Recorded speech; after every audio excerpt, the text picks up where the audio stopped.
Mon frère a humilié mes enfants, sortez ces parasites d'ici. Les adoptés ne comptent pas. Alors, je lui ai tendu son test ADN. Alors, c'est toi qui sors, tu ne comptes pas non plus. Et j'ai annulé la fête. Je m'appelle Carlos.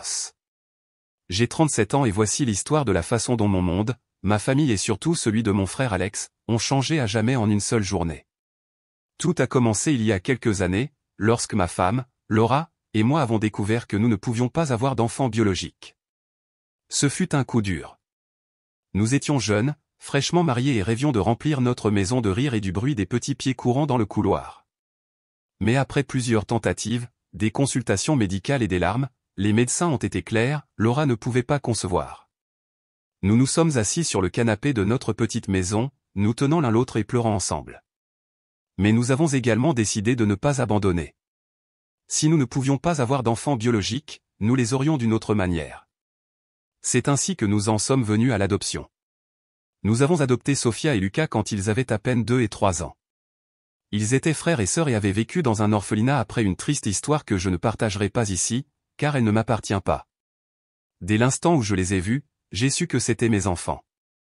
Sophia, avec ses grands yeux et son rire timide, et Lucas, avec son énergie infinie et ses questions sans fin, ont rempli notre maison de vie.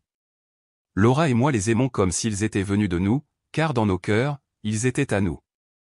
Mais tout le monde dans ma famille ne le voyait pas de cette façon. Mon jeune frère, Alex, a toujours eu une façon d'être compliquée.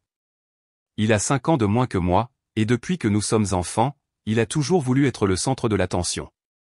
Mes parents, Peter et Rose, l'ont beaucoup gâté, peut-être parce qu'il était le plus jeune, ou peut-être parce qu'il ressentait quelque chose pour lui que je n'ai jamais tout à fait compris. À l'époque, Alex a grandi égoïste, cherchant toujours des moyens de profiter des situations, et avec une langue acérée qu'il utilisait sans penser aux dégâts qu'il causait. Lorsque Laura et moi avons présenté Sophia et Lucas à la famille, tout le monde les a accueillis chaleureusement, sauf Alex. La première fois qu'Alex a rencontré mes enfants, il leur a à peine parlé. Il les a regardés de haut en bas comme s'ils étaient quelque chose d'étrange, puis il m'a dit en privé, « C'est bizarre, Carlos, d'adopter des enfants qui ne sont pas de ton sang. Je ne sais pas comment tu peux les aimer comme s'ils étaient les tiens. » Cela m'a blessé, mais j'ai laissé passer. Je pensais qu'avec le temps, il changerait d'avis, qu'il verrait à quel point Sophia et Lucas étaient incroyables. Mais ce n'était pas le cas. Au fil des ans, chaque fois qu'Alex visitait notre maison ou que nous nous rencontrions lors de réunions de famille, il laissait échapper des commentaires blessants. « Ces enfants ne te ressemblent pas, Carlos. Ça ne te dérange pas, disait-il avec un petit rire, comme si c'était une blague. Ou lorsque Sophia et Lucas essayaient de jouer avec lui, il les repoussait en disant « Arrêtez de m'embêter. Je ne suis pas votre vrai oncle. » Je l'ai toujours confronté, lui disant d'arrêter, que c'étaient mes enfants et que je ne tolérerais pas qu'il les traite ainsi. Mais Alex haussait les épaules et disait « Je dis juste la vérité, ils ne font pas partie de la famille. » Mes parents, Peter et Rose, essayaient parfois de faire la médiation, mais ils n'étaient jamais assez fermes avec lui. Ils disaient toujours « C'est juste Alex, ne le prends pas personnellement. » Mais pour moi, chaque commentaire était comme un coup de poing dans le ventre. Sophia et Lucas, étant jeunes, ne comprenaient pas toujours le venin des mots d'Alex, mais avec le temps, ils ont commencé à le remarquer. Sophia a commencé à devenir plus silencieuse quand Alex était là. Lucas me demandait parfois « Papa, pourquoi l'oncle Alex ne nous aime pas ?» Chaque fois que j'entendais ça, je sentais une rage brûler en moi, mais aussi une immense tristesse. J'essayais de les protéger, de leur dire qu'Alex était juste amer, qu'ils étaient parfaits tels qu'ils étaient, mais le mal était déjà fait. Malgré tout, j'ai essayé de maintenir une relation avec Alex. C'était mon frère, après tout, et même si je n'approuvais pas son attitude, je voulais croire qu'au fond de lui il y avait du bon. De plus, mes parents me demandaient toujours d'être patient avec lui, qu'Alex avait traversé beaucoup de choses, bien qu'il n'ait jamais expliqué ce qu'ils entendaient par là.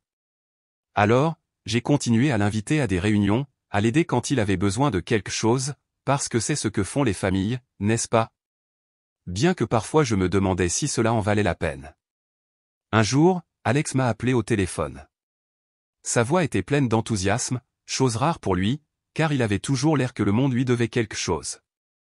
Il m'a dit que son anniversaire approchait et qu'il voulait le célébrer en grande pompe.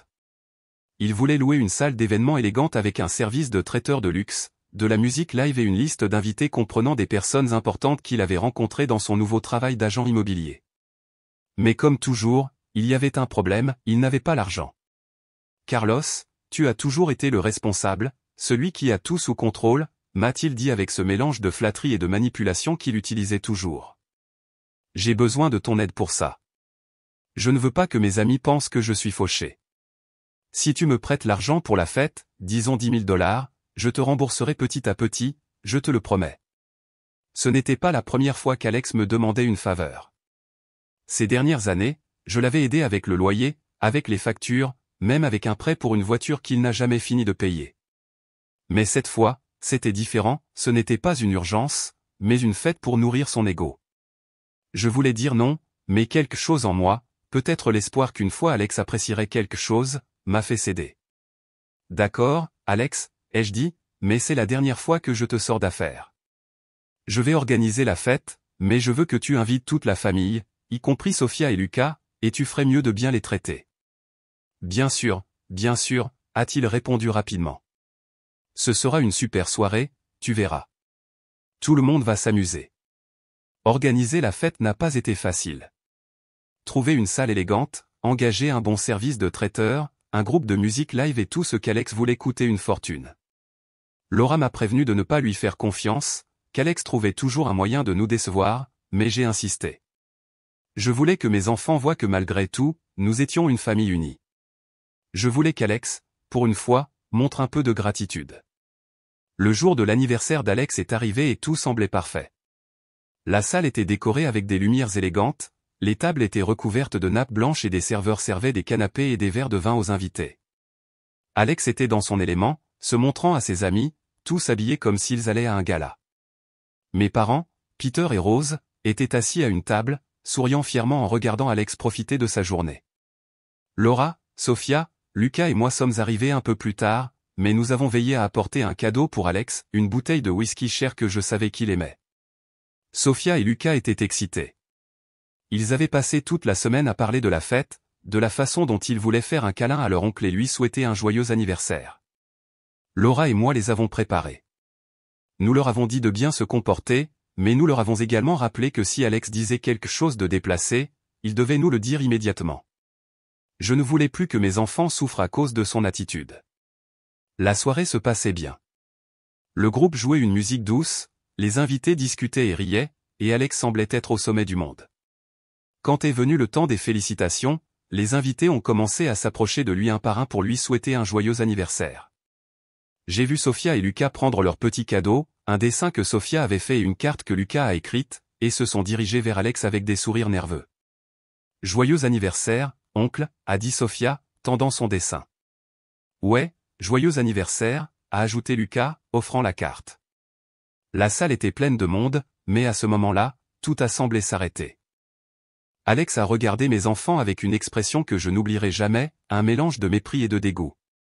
Il a repoussé les cadeaux d'un geste de la main et a dit à haute voix pour que tout le monde l'entende, « Ne m'appelle pas oncle. Vous n'appartenez pas à cette famille. Sortez ces parasites d'ici. Les enfants adoptés ne comptent pas. » Le silence qui a suivi était assourdissant. Sophia a laissé tomber son dessin par terre et ses yeux se sont remplis de larmes. Lucas est resté paralysé, la carte toujours à la main, regardant Alex comme s'il ne pouvait pas croire ce qu'il venait d'entendre. Laura s'est précipitée vers eux, les serrant dans ses bras alors que des murmures des invités remplissaient la salle. J'ai ressenti une fureur que je n'avais jamais ressentie auparavant. Je me suis approché d'Alex, qui avait toujours ce sourire arrogant sur son visage, et je l'ai confronté. « Qu'est-ce qui ne va pas chez toi, Alex ? Ce sont mes enfants. Comment oses-tu leur parler comme ça ? Quoi ? Je dis juste la vérité, a-t-il répondu, haussant les épaules. Ils ne sont pas de ton sang, Carlos. Ils ne font pas partie de la famille. La rage m'a aveuglé. Je voulais le frapper, lui crier dessus, mais ensuite j'ai fait quelque chose de mieux. Une semaine plus tôt, j'avais décidé de faire un test ADN. Puisqu'Alex méprisait mes enfants parce qu'ils étaient adoptés, je voulais m'assurer qu'il était un parent de sang. J'ai prélevé des échantillons sur les brosses à dents de mes parents et d'Alex et je les ai envoyés à un laboratoire. Les résultats sont arrivés la veille de la fête, et ce que j'ai découvert m'a choqué. Alex n'était pas le fils biologique de Peter et Rose. Il ne partageait pas d'ADN avec eux. Il était adopté, tout comme mes enfants. J'ai sorti l'enveloppe contenant les résultats de la poche de ma veste et je l'ai placée dans les mains d'Alex. Si les enfants adoptés ne comptent pas, ai-je dit, ma voix tremblant de rage, alors tu devrais partir aussi. La salle, qui quelques instants auparavant était remplie de rires et de bavardages, s'est transformée en une scène de tension. Tous les yeux étaient sur nous. Alex tenait l'enveloppe avec les résultats du test ADN dans ses mains, mais il ne l'a pas ouverte. Il m'a regardé avec un mélange de confusion et de moquerie, comme s'il pensait que c'était une sorte de blague. Mais je ne jouais pas. La rage que je ressentais pour ce qu'il avait dit à mes enfants, Sophia et Lucas, brûlait toujours en moi, et cette fois, je n'allais pas laisser Alex s'en tirer. Qu'est-ce que c'est, Carlos? Une de tes combines pour me faire paraître mal, a dit Alex, tenant l'enveloppe et la secouant devant les invités, essayant de maintenir cette façade de confiance qu'il portait toujours. Mais sa voix tremblait un peu, et je savais que quelque chose en lui commençait à douter. Ouvre-la, ai-je dit fermement. Lis-la, et ensuite dis-moi qui n'appartient pas à cette famille. Les murmures parmi les invités ont augmenté. Certains des amis d'Alex, ces personnes importantes, qu'il voulait désespérément impressionner, se sont regardés, visiblement mal à l'aise, mais aussi curieux. Mes parents, Peter et Rose, étaient assis à leur table, et j'ai remarqué que leurs visages avaient perdu de leur couleur. Rose avait les mains jointes serrées sur la nappe, et Peter fixait le sol comme s'il voulait disparaître. Laura, serrant toujours Sophia et Lucas, m'a regardé avec un mélange d'inquiétude et de soutien. Elle savait que ce qui allait se passer allait tout changer. Alex a déchiré l'enveloppe brusquement, comme pour montrer qu'il se fichait de ce qu'il y avait à l'intérieur. Il a sorti la feuille avec les résultats et a commencé à lire. Au début, il a froncé les sourcils comme s'il ne comprenait pas ce qu'il voyait. Puis ses yeux se sont écarquillés et son visage est devenu pâle. Ce n'est pas possible, a-t-il balbutié, levant les yeux vers moi. C'est un mensonge. Tu as truqué ça, Carlos. Je n'ai rien truqué, ai-je répondu, croisant les bras. J'ai pris des échantillons des brosses à dents de papa, de maman et de toi. Les résultats ne mentent pas. Tu ne partages pas d'ADN avec eux, Alex. Tu es adopté, tout comme mes enfants, que tu viens de traiter de parasites. Un halètement collectif a balayé la pièce. Les amis d'Alex, qui jusqu'à ce moment avaient bu et ri comme s'ils possédaient le monde, étaient maintenant silencieux, certains la bouche bée. Une femme qui semblait être l'une des amies les plus proches d'Alex a laissé échapper un rire nerveux comme si elle ne savait pas comment réagir. Un autre type, un homme en costume coûteux, a murmuré quelque chose à son compagnon, et ils ont tous les deux ricané. Alex les a regardés, et j'ai vu son visage passer de l'incrédulité à la honte. Maman. Papa. Dites-lui que c'est un mensonge, a crié Alex, se tournant vers Peter et Rose, sa voix désespérée, comme un enfant qui vient de réaliser que le monde n'est pas tel qu'il le pensait. Mais mes parents n'ont pas répondu immédiatement. Rose s'est couverte la bouche avec sa main et les yeux de Peter sont restés fixés sur le sol. Leur silence était plus révélateur que n'importe quel mot. Alex, a commencé Rose, sa voix tremblant. Nous n'avons jamais voulu que tu l'apprennes de cette façon. Apprendre quoi, a interrompu Alex, presque en criant. Qu'est-ce que vous dites? Dites-moi que c'est une blague. Peter a finalement levé les yeux, ses yeux remplis de tristesse. Fils, tu es notre fils. Tu l'as toujours été. Mais oui, tu es adopté. Nous t'avons recueilli quand tu étais bébé. Nous n'avons jamais voulu te le dire parce que nous ne voulions pas que tu te sentes différent. Nous t'aimons autant que Carlos. Toute la salle semblait retenir son souffle. Alex est resté immobile, la feuille de résultat tremblant dans sa main. Puis il a laissé tomber le papier par terre et a fait un pas en arrière comme s'il voulait fuir la vérité. Non, ce n'est pas possible, a-t-il murmuré. Mais alors, quelque chose dans son visage a changé. La honte s'est transformée en rage, et il m'a pointé du doigt. C'est de ta faute, Carlos. Tu as planifié ça pour m'humilier. Tu as toujours été jaloux de moi. Jaloux, ai-je répété, incrédule. Tu viens de faire pleurer mes enfants, Alex. Tu les as humiliés devant tout le monde, tu les as traités de parasites juste parce qu'ils sont adoptés, et maintenant il s'avère que tu es comme eux. Comment oses-tu parler de jalousie alors que tout ce que tu as fait, c'est maltraiter ma famille? Les invités ne cachaient plus leur rire. Certains des amis d'Alex, qui quelques minutes auparavant le traitaient comme l'âme de la fête, se moquaient maintenant ouvertement de lui. « Waouh, Alex, quel rebondissement !» a dit l'un d'eux, levant son verre comme pour porter un toast au drame. Une autre femme a murmuré quelque chose à l'oreille de son amie, et elles ont toutes les deux éclaté de rire. Alex a regardé autour de lui, et j'ai vu son monde s'effondrer. L'homme qui avait organisé cette fête pour montrer au monde qu'il était quelqu'un d'important, était maintenant le centre de la moquerie. Mais je n'avais pas fini. La colère que je ressentais pour mes enfants, pour les larmes de Sophia, pour la confusion dans les yeux de Lucas, m'a donné le courage de faire ce qui allait suivre. Je me suis approché de l'un des organisateurs de l'événement, qui se tenait près de l'entrée, et j'ai dit à haute voix pour que tout le monde l'entende, « La fête est finie. Rangez tout. J'ai payé pour ça, et je dis que ça se termine maintenant. » « Non, Carlos, ne fais pas ça, » a crié Alex, courant vers moi, sa voix désespérée, presque suppliante. « S'il te plaît, ne me fais pas ça.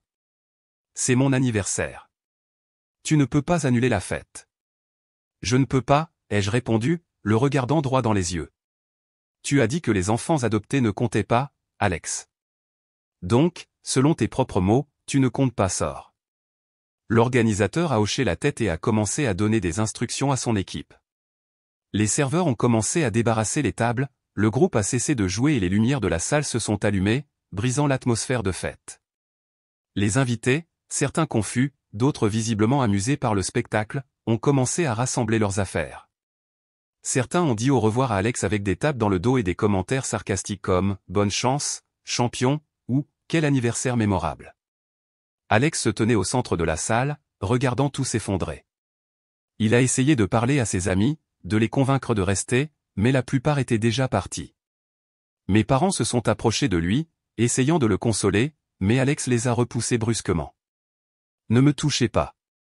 Vous m'avez menti toute ma vie, leur a-t-il crié. Puis il m'a regardé, ses yeux remplis de haine. « Ce n'est pas fini, Carlos. Tu vas payer pour ça. Nous verrons bien. » J'ai répondu, prenant Sophia et Lucas par la main.